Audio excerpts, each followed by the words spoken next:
Hey guys, it's Matt here once again, and today I've got what is one of the dumbest builds I've possibly ever played, and that is thanks to one of the dumbest uniques out there right now, the Svalinn Shield, which gives you quite a lot of block for a bit of investment, but still quite more than you could ever get before thanks to lucky block, and thus I wanted to make some kind of build that was leaning pretty heavily into block and using Tempest Shield, using the Svalinn's own socketed extra spell with Arc in it. So I've got Tempest Shield, I've got Arc going off, and then I've got just an Inquisitor that has a bunch of pretty typical cast on crit style damage with an extra arc, and also the new Fire Mjolnir rune enchant, where you can put whatever fire skill you want into an axe and have the same effect as what a Mjolnir would have, except you have an axe that you can craft on. And with that, I just kind of did a hits can't be evaded axe that has a bit of battle mage damage, and then stole the battle mage ascendancy. And the result is a build that can tank just about everything out there and deal quite a bit of damage in return, even while AFK. So as you can see a couple of those clips, we can just stand around and shit out lots of extra damage in return from the block with Tempest Shield, from the block with Svalinn itself, whatever spell you want. I chose Arc because I basically wanted to double up on my Tempest Shield. And then otherwise you can Cyclone and cast on crit with whatever spell you want. Once again, chose Arc because I enjoyed the theme of the whole chaining thing. And then the fire in the Mjolnir at the moment is Blazing Salvo with Return Proj, which just helps me kind of sustain some life gain on hit if I need to against particularly thick content. Not really sure what else I could do in the Fire Mjolnir that's particularly good.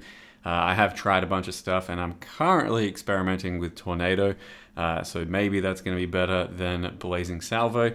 All in all, the Fire Mjolnir thing, it's a bit of a meme. Like, there's not much reason to be doing it outside of getting hits can't be evaded, which is just an easier way of capping your accuracy on this style of build.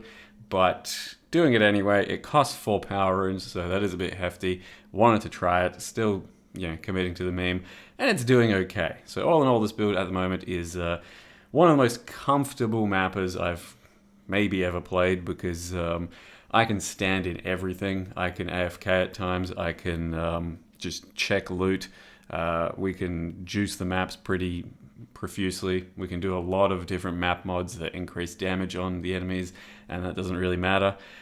So getting up to like 90 attack and spell block with Svalinn just feels pretty damn OP. It's such an accessible unique for what it does that it's honestly kind of crazy. And yeah, the end result is a very comfortable set of defenses that are pretty easy to get on almost any character, but of course block is only as good as the hits that you let through. So you do have to build a bit of defensiveness behind it, and this character does have 30k armor, I think, some fizz damage reduction, and also 5 or 6 endurance charges, I think, and some good recovery. So we do have leech, we do have a bunch of regen, some max res on top of that, and also life gain on hit vitality jewel, which when you're attacking this many times gives you some pretty good results. So that yields good results in being able to face tank pretty much everything, and harbingers are a real good style of mechanic for this build, because you get hit a lot and you return a lot of attacks because of that, and on top of that it's just pretty comfortable. And they kill themselves pretty quick, and it's one of the fastest feeling Harbinger builds out there that I think I've ever done, just because we're pretty much melting everything that spawns as it spawns, and you can be right in the thick of the action. On top of that, Abyss is pretty good, Breach ain't too bad, Ritual's pretty good as well. So a lot of these smaller encounters, like Ultimatum as well, I think should be pretty good. A lot of these encounters should be pretty good for this type of build. It's not the fastest build out there, so stuff that, might not be the best. Let's see. Shit, I don't even know, because it's pretty good against most things. I wouldn't really want to do Blight, I suppose, or maybe Legion just to break stuff out, although Varlark is really good. Anyway, all that said, it's been absolutely insane. And then I thought, hey, this is insane. It's going to be a real good tier 17 farmer. I did think that. And that's because I was not yet learned in the ways of cringe as fuck detonate dead coming from the mobs in here. So this was my experience entering tier 17s. Can pretty much face tank the whole thing, except for the Stygians that put down some detonate dead, and that just one-shots me through literally all of my defenses no matter what. So that's cool. That kind of bummed me out a bit. Just the fact that every tier 17 I entered had so many of these revenants, and it just nullifies, negates everything I've built into. And the only real outplay is to kill them quicker or have some cold damage or corpse destruction. And I was intentionally trying to not have cold damage in this build because I did not want things to freeze or slow because I wanted them to hit me. So yeah, could easily just get some cold damage and then freeze them. Otherwise, just have to try and dodge or avoid those detonate dead explosions, which is what I basically had to start doing. And I did end up clearing a bunch of 17s, and it's not too bad. The single target on this character is not very impressive at the moment, but I'm trying to work on that, and I've already made a few changes to improve that past this video. But yeah, it's not going to be the best Uber farmer or anything. It's a super comfortable map farmer. It's not bad for tier 17s. It's, you know, just got that Revenant Stygian problem, which is a bit of a hindrance and annoyance, but can be dealt with. Aside from that, it is, yeah, a bit of a template that you can put almost any spells into and just have fun with. It's not super expensive either. Just, well, I think, I guess the power runes for the Fire Mjolnir, but I don't count that as much of a necessity for the build anyway. And you're still not fully immune to things. I was limit testing everything, and as you can see, right about now, I do take an L to a few mechanics here or there. Not fully foolproof, but in any case, while this happens, let me go ahead and show you how I built this character thus far. So I'm currently in like the process of trying to revamp a bit of the character for a bit more damage, because I went a bit too lopsided on like the defense sort of thing. And I'll go over that in just a sec. So we are Yep Block level 94 Inquisitor on the way to 95. Very comfortable in game mapping. Haven't even really blasted. Like we don't look very fast, but juicing maps, like you know, farm pretty quickly and have pretty good XP rates because of that. So we can take on pretty high-end maps and just, you know, juice them up, and feels pretty damn satisfying and good. So the idea was to be built around trigger socketed fire spell on hit, the Mjolnir modifier, and I wanted to combine that with rage, the casting hat that turns rage into spell damage. I wanted to combine it with battle mage and stealing the battle mage Inquisitor ascendancy, and that's why we have this fire and lightning damage. And this is kind of the end result for a craft. For some fire, some lightning, you could instead do some cold as well, and a hits can't be evaded on the prefix, because getting accuracy on this build is a bit of a bitch. So hits can't be evaded goes a very long way. But as far as the battle mage thing, I'm really not sure it's worth it. It kind of might be, but we could instead just have something like this that has Essence of Woe spell damage or minion damage essence, or smashed together with, I think, an Elder influence that has crit multi built into it, and all of that might actually be better, and then you don't have to also use two gem sockets to get battle mage. So I haven't fully POB'd that out, but I'm really not sure it's worth it. This is just what I came up with on first draft, and it does work, and it does put in some extra work of its own, but it might not actually be worth it, especially if it's hard to get. So you could have a much more basic axe. The rage on melee hit is nice to sustain our rage. We do also have this rage over here, 2 points there, and then we're at 47 rage, which builds up pretty quick. We don't get any benefit from the spending mana because we don't spend mana. We're Eldritch Battery, but then that results in 47 more spell damage, and it's a pretty powerful sort of combination. So the real star of the show is the Svalinn shield. Like I said, pretty easy to get, or pretty, accessible. I think it's not super easy to get because it comes in from shipment. Wait, was it shipments? No, the bonus encounter for Verisium, whatever it's called, where you fight the Starlight Knight, whatever the fuck. This is what he dropped. I got a couple of these myself, but it's pretty RNG. You might never see one, but they are very cheap on the market. So they reduce your max block by a bit, but then they also give you lucky block. So what lucky block means is it'll roll your block twice when you're about to get hit. So, it will go up to your 65 that first hit, but then it'll check again to see if you've hit that 65%, which the result means that if you've got 68, 65, something like that amount of block, you instead have about 90% chance to block. And if you get that for both of them, you become very thick indeed. And it's pretty OP because it also means that you have to get less block. So getting up to 75 block on both can be kind of tough. Getting to 65 on both is a bit easier. And then in turn, that gives you 90 instead. So very powerful item. Socketed elemental spell on block. I chose to do arc so that I can zap around and have Tempest Shield experience be quite a bit more doubled, I suppose. So we've got Tempest Shield over here. We've got Arc over here. And we are using crit damage and Spellblade at the moment. So if you're not doing Battle Mage stuff, Spellblade won't be anything.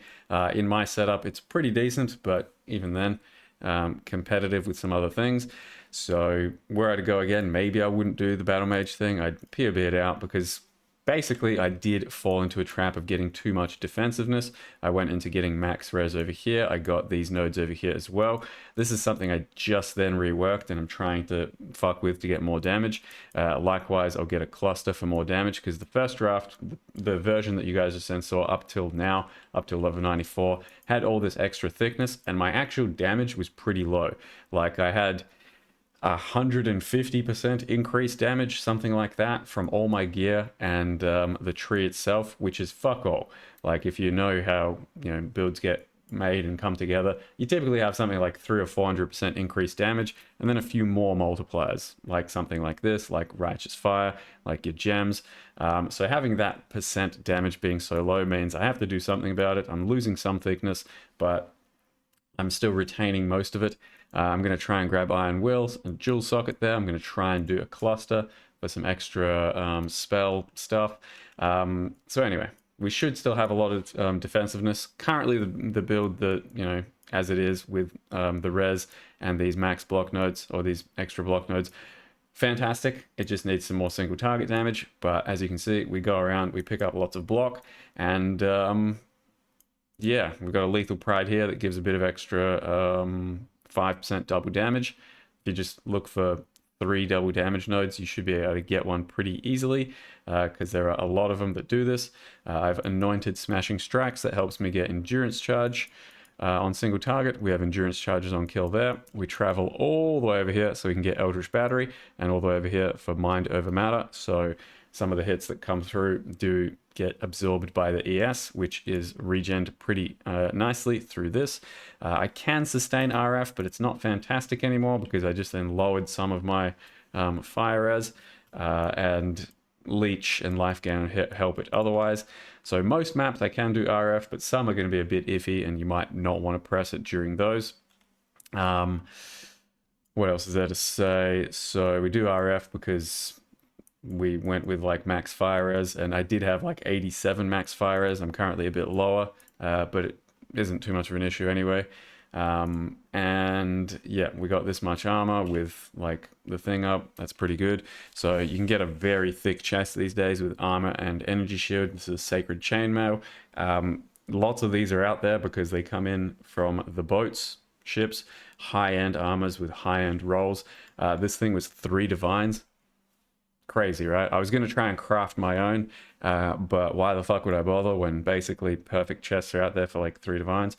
You can get a lower tier base with some lower armor energy shield for much cheaper. It's not a huge deal. I went with almost the max out there for 3. You should be able to get a bit lower for much cheaper, and it doesn't really matter because the armor isn't a super big deal. The energy shield beyond this point isn't a super big deal either. It's just a good starting point for a chest to have a lot of armor, a lot of energy shield, because then we can also utilize this node here for 100% increased armor and ES from your armor if you have armor ES everywhere, which I do. And we're also using March of the Legion with +1 max endurance. They're pretty cheap to get. I think these were one of the best rolls on the market for 1 divine. You can get much cheaper rolls with less movement speed, early res. And the whole point is so that we can press Zealotry without having to reserve it. Because my reservations otherwise are Determination, a little bit of Vitality, Purity of Fire, and then a nice Tempest Shield. Currently on a 3-link. I wanted more links for it, but it's hard to do when you have 4 different setups. So we have Blazing Salvo, crit damage, and return proj over here. We have Cyclone, cast on crit, Spellblade, power charge on crit, energy leech, which I should be replacing once I get a new cluster, and arc over here. We have crit damage, arc, and Spellblade over here, and that is 4 different damage setups basically. And then yep, assassin mark, righteous fire, vitality, and determination up here. I've got an amulet that has +1. You do need a +1 to all if you want a level 23 purity of fire. The same way I have it set up, which gives you +1 additional max res, and then you can scale that off of some aura nodes, which in turn gives you a bit more. We have, I don't know, some strength and resists, harvest crafted ring, just using chaos rerolls over and over. Mark of the Shaper. So like I said, I have very low actual like % damage, so this was a lot of it, and then I'll get a bit more nowadays thanks to Iron Will, thanks to the cluster, and may even refund these and instead spec these, and that should in result probably double my damage, I think, from everything you saw in the video thus far, and we'll see. I probably won't make another video on the character, but you can keep up with the POB that I do post and see if that's something you'd rather, or you can build into a bit more defensiveness and just keep a more comfortable map character like I had up till now. It should still be very comfortable, just hopefully I have a bit more damage. But yeah, it's a bit of a choose your own adventure sort of build. You can have any skills here, any spells, and you could even just do this as a pure Mjolnir instead of what I did. You'll have to build into a bit more accuracy. You can do it as cast while channel instead if you really want, and then resolute technique and not have to build into crit at all. World's your oyster. This thing's OP, the block's OP, Tempest Shield feels really good, and just super comfortable character. Like, what else can I say? Loved playing it, will still play it for probably the day to farm some endgame shit and try and figure out some DPS. Unless it feels really good on like Ubers or something like that, I probably won't post another video because it won't be necessary. Just trust that there's an update on POB and stuff, and I'll have the build, and it hopefully got better. Yep, okay. So that's character. Very good stuff. Thank you very much for watching. See you guys next time.